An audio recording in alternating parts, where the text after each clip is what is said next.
Chapter 2. The Troubles of Glinda the Good.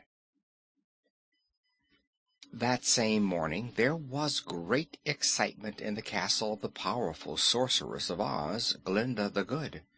This castle, situated in the Quadling country, far south of the Emerald City where Ozma ruled, was a splendid structure of exquisite marbles and silver grills.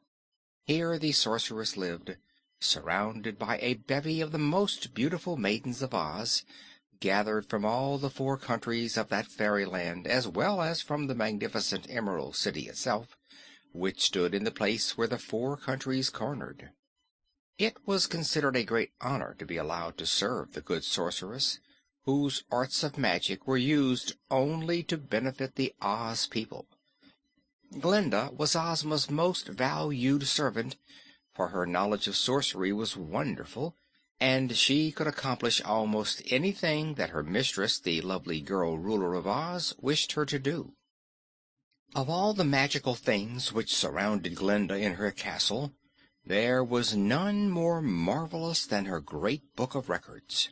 On the pages of this record book were constantly being inscribed, day by day and hour by hour, all the important events that happened anywhere in the known world, and they were inscribed in the book at exactly the moment the events happened.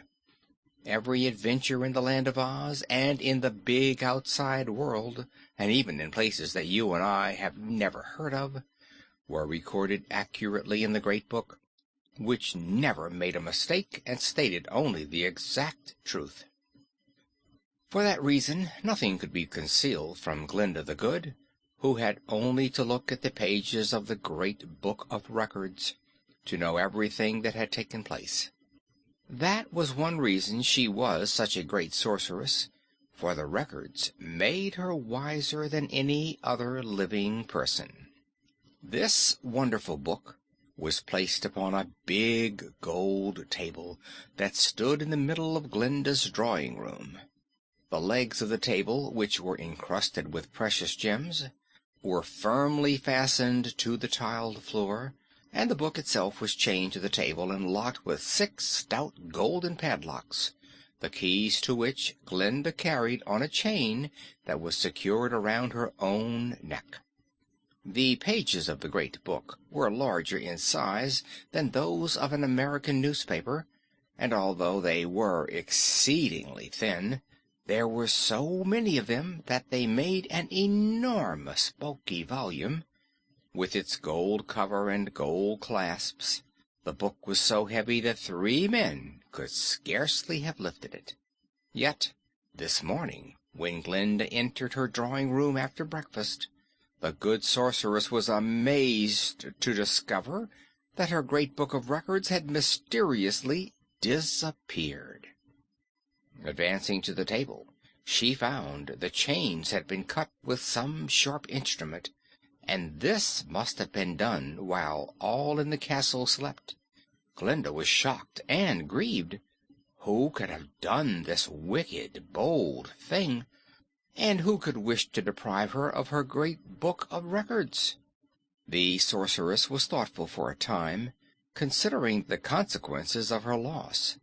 Then she went to her room of magic to prepare a charm that would tell her who had stolen the record book. But when she unlocked her cupboard and threw open the doors, all of her magical instruments and rare chemical compounds had been removed from the shelves. The sorceress was now both angry and alarmed. She sat down in a chair and tried to think how this extraordinary robbery could have taken place. It was evident that the thief was some person of very great power, or the theft could not have been accomplished without her knowledge.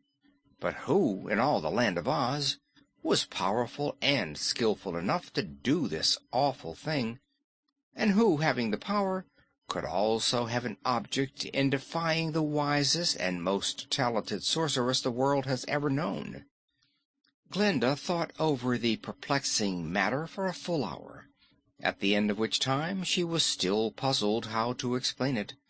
But although her instruments and chemicals were gone, her knowledge of magic had not been stolen by any means, since no theft, however skillful, can rob one of knowledge, and that is why knowledge is the best and safest treasure to acquire. Glinda believed that when she had time to gather more magical herbs and elixirs, and to manufacture more magical instruments, she would be able to discover who the robber was and what had become of her precious book of records. "Whoever has done this," she said to her maidens, "is a very foolish person, for in time he is sure to be found out, and will then be severely punished." She now made a list of the things she needed, and dispatched messengers to every part of Oz with instructions to obtain them and bring them to her as soon as possible. And one of her messengers met the little Wizard of Oz, who was seated on the back of the famous live Sawhorse and was clinging to its neck with both his arms, for the Sawhorse was speeding to Glinda's castle with the velocity of the wind, bearing the news that Royal Ozma, ruler of all the great land of Oz, had suddenly disappeared, and no one in the Emerald City knew what had become of her. "Also," said the Wizard as he stood before the astonished sorceress, "Ozma's magic picture is gone, so we cannot consult it to discover where she is. So I came to you for assistance as soon as we realized our loss. Let us look in the Great Book of Records." "Alas," returned the sorceress sorrowfully, "we cannot do that, for the Great Book of Records has also disappeared." End of chapter 2.